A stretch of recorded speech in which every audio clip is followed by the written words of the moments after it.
Assalamualaikum warahmatullahi wabarakatuh. Video kali ini kita akan membahas terkait masalah yang beberapa hari ini lagi rame dibicarakan, yaitu ancaman-ancaman dari DC Pinjol. Katanya ini akan sampai ke BPK gitu ya. Jadi nasabah Galbe Pinjol diancam katanya akan diusut dan diperiksa oleh BPK. Ini sesuatu yang konyol banget sih. Saya nggak tahu rumor ini siapa yang buat, apakah beneran DC atau orang lain, ataukah yang pengen sengaja bikin heboh, saya juga nggak tahu. Tapi BPK apa urusannya dengan nasabah yang gagal di pinjaman online? Nggak ada teman-teman. Jadi jangan sampai terkena tipu daya. Nggak usah takut dan jangan sampai tertipu terkait hal seperti ini. Ingat ya, ingat baik-baik. Masalah gagal bayar pinjol itu resiko terberatnya cuman slik OJK dan BI checking aja, udah itu aja ya. Slik OJK pun juga sama, mau sama BI checking juga sama. Maksudnya BI checking itu kalau kalian lagi mau pinjam sesuatu di bank, mau kredit sesuatu, dicek di BI checkingnya ternyata slik OJK kalian bermasalah, kredit macet dan lain sebagainya, ya akan ditolak. Cuman itu aja kok teman-teman. Ya, nggak ada sampai yang ancaman sampai bahkan BPK turun tangan lah, BPJS-nya akan dibekukan lah, di Dukcapil KTP-nya akan di blacklist lah, tabungan-tabungannya akan dibekukan di setiap bank lah. Itu semuanya bullshit dan bohong ya.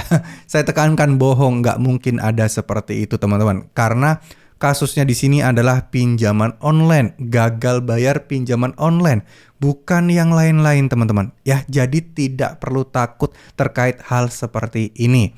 Saya tekankan tidak perlu takut lagi hal seperti ini. Ini memang banyak banget rumor-rumor yang beredar yang nggak jelas kayak gitu, dan saya juga nggak tahu tujuannya pengen bikin informasi yang ngasih bikin nakut-nakuti teman-teman yang galbe atau nggak gimana gitu ya. Saya nggak ngerti. Semoga ini nggak sampai benar-benar kejadian seperti itu, karena kasihan banget. Kita harus berempati kepada orang-orang yang mungkin saat ini sedang gagal bayar atau telat bayar di aplikasi pinjaman online. Ya, buat teman-teman sekarang yang lagi galbay, yang lagi berhadapan dengan DC, mungkin sakit cecetan atau terus-terusan diteror, diancam A, B, C, dan D, tidak perlu khawatir dan juga tidak perlu takut teman-teman. Insya Allah semuanya akan baik-baik aja. Insya Allah tidak akan terjadi hal-hal yang aneh-aneh kepada kalian. Ya, fokus kepada apa yang bisa teman-teman lakukan. Fokus pada apa yang mungkin teman-teman sekarang seriusin. Lagi cari kerja, lagi fokus cari kerjaan sampingan, ada bisnis yang harus dirintis, fokus di situ dulu. Masalah utang pinjol, kalau memang tidak ada uangnya, ya udah nggak usah dibayar dulu, nggak apa-apa. Ya, galbein aja dulu, nggak apa-apa. Bukan berarti saya ngajarin kalian galbe, enggak. Tapi lebih kepada memilih mana yang lebih prioritas dan mana yang tidak. Karena setahu saya, kalau kalian memprioritaskan bayar pinjol sedangkan kebutuhan teman-teman masih belum tercapai, dan uangnya itu dipakai buat bayar pinjol, ujung-ujungnya teman-teman nanti akan hutang lagi. Ujung-ujungnya teman-teman akan jadi gali lubang dan tutup lubang. Dan itu akan lebih nggak enak banget untuk menyelesaikannya dibandingkan kita galbe di satu pinjol aja.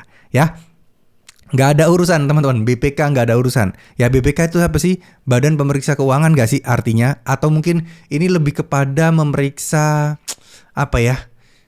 Ya bukan secara personal untuk masalah orang utang lah, enggak. Ya mungkin investasi, mungkin dana masuk dari seseorang dan lain sebagainya. Intinya lembaga-lembaga mungkin iya akan diperiksa BPK gitu ya, yang ada di lembaga. Ini kan kalian perseorangan, terus cuman masyarakat sipil biasa, terus kalian minjam uang di pinjol. Mana mungkin BPK ikut campur soal gitu? Emang BPK nggak ada kerjaan lain? Itu pertanyaannya kan. Jadi nggak perlu takut. Jadi kalau kalian mendapatkan ancaman seperti itu, langsung aja digas, langsung aja, nggak usah kalian takut-takut salah. Maksudnya, BPK ngapain? BPK urusan sama saya gitu ya. BPK, lu tahu nggak sih BPK tugasnya apa? Udah balesin gitu aja. Biar para desi ini tahu bahwa teman-teman ini nggak gampang dibohongin. Itu aja. Dan teman-teman juga tidak perlu terlalu mengambil pusing hal-hal seperti itu. Kenapa? Karena bisa jadi ini tuh memang kayak SMS, kayak WA atau pesan yang di-blast gitu loh ya. Langsung dikirim ke banyak orang. Tinggal nanti siapa yang ketipu, siapa yang terhasut, siapa yang makan umpannya itu yang lagi diproses. DC pun juga mungkin tidak akan merasa wah orang ini udah tahu bodo amat, orang ini udah tahu bodo amat, karena kan mereka menghandle banyak nasabah Galbay sekaligus, nggak cuma satu DC nagihin kalian terus, enggak, tapi lebih ke banyak orang-orang. Nah inilah yang pengen saya sampaikan, jadi kita tidak perlu takut untuk hal tersebut teman-teman. Oke, semoga video ini bisa bermanfaat. Terima kasih. Mohon maaf jika ada salah-salah kata. Wassalamualaikum warahmatullahi wabarakatuh.